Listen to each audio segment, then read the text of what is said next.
e é sobre essa oficialização da isenção do imposto de renda, que eu chamo agora o economista, pesquisador do IPEA, o Sérgio Golbetti, que já está aqui comigo. Sérgio, muito bom dia para você, querido. Bem-vindo aqui à nossa programação. Obrigado, Débora. Bom dia a você, bom dia aos telespectadores.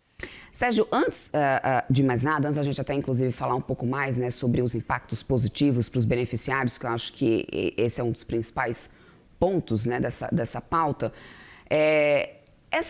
essa isenção do imposto de renda, já falamos bastante sobre isso, a gente tem o ministro da Fazenda, Fernando Haddad, batendo sempre nessa tecla da neutralidade fiscal, né, e essa coisa do cenário fiscal tem sido algo preocupante há muito tempo. Pensando nisso e pensando, né, nos gastos e no entrave que a gente tem, inclusive, entre Planalto hoje e Congresso, é realmente, do ponto de vista fiscal, neutro o impacto orçamentário? E eu te pergunto isso porque os cálculos do governo mostram neutralidade, enquanto, por outro lado, a gente tem diversas instituições que mostram que, na realidade, o impacto pode ser muito maior e, por isso, o governo deveria estar preocupado com o andamento de pautas para melhorar essa questão de arrecadação, enfim. Qual que é a avaliação que vocês aí no IPEA têm feito em relação a essa neutralidade fiscal do aumento da isenção do imposto de renda? Uma boa pergunta essa, Débora. E, na verdade, existe uma confusão nesse debate. Por quê? Porque a gente sabe exatamente quanto, exatamente não, mas aproximadamente quanto vai se perder de arrecadação com a isenção, que é em torno de 25 bilhões de reais por ano. Isenção e esse desconto que tu acabaste de apresentar.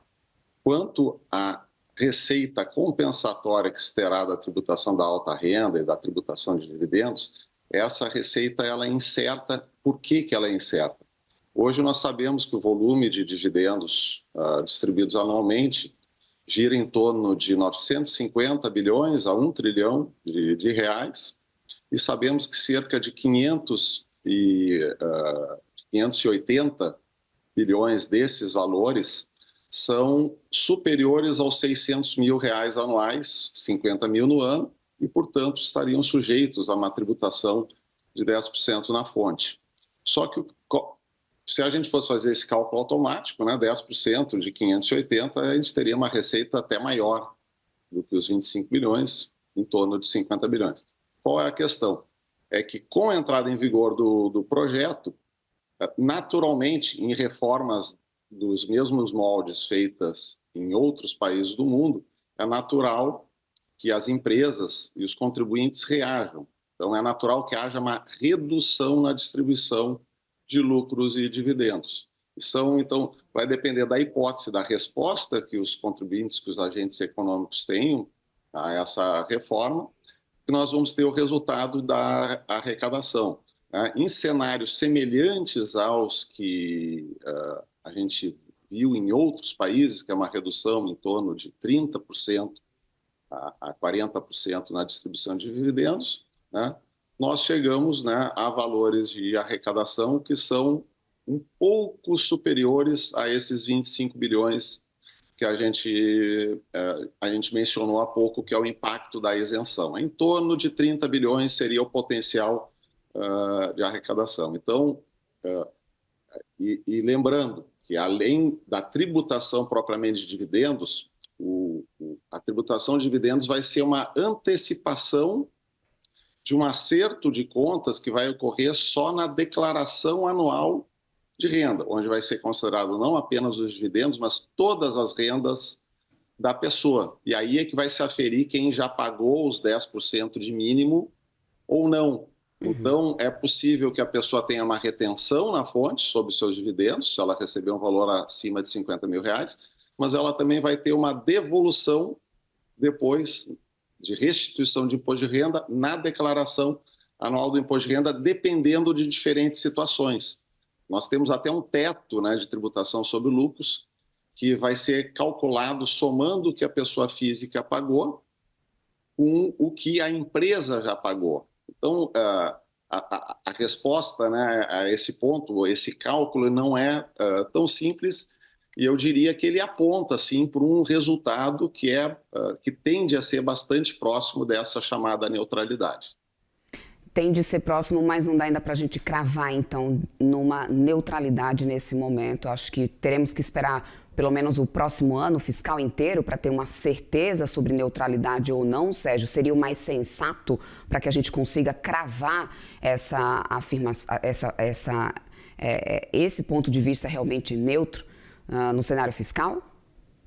Não, eu diria que o cravar exatamente como vai ser só em junho de 2027. Porque nós vamos ter uma antecipação de retenção de dividendos. E veja, eu não coloquei o aspecto que, particularmente no primeiro ano, a retenção de dividendos, ela não vai incidir sobre dividendos que tenham sido gerados em 2025, declarados em 25, né, as empresas consolidando o balanço e sejam distribuídos em 26.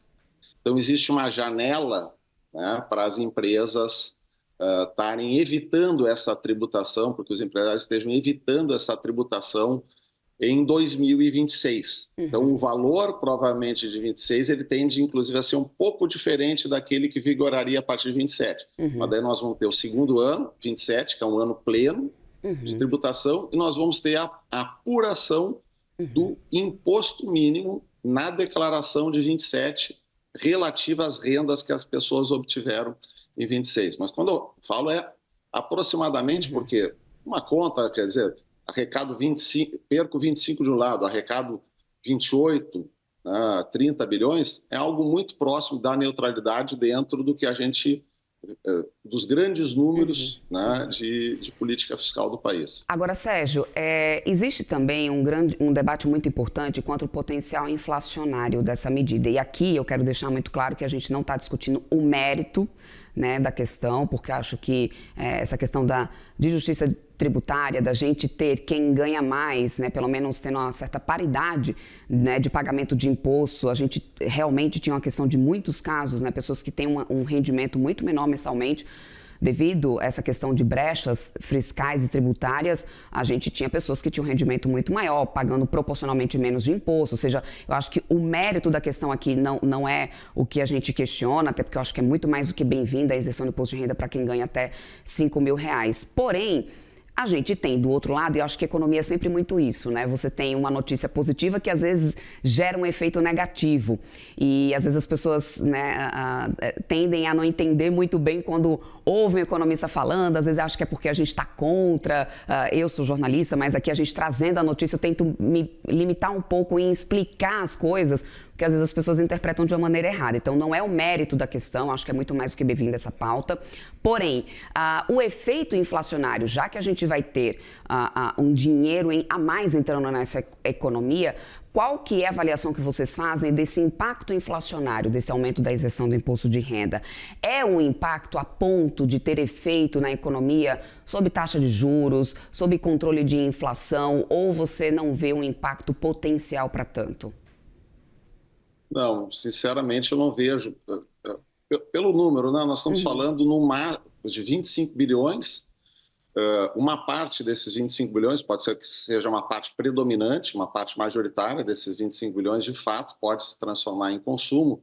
Mas quando a gente vê em retrospectiva, até de outras medidas, em outros momentos que o governo teve que adotar, lembremos durante a pandemia, né, a quantidade de recursos que o governo injetou através de transferência de renda para a população, né, de menor renda afetada.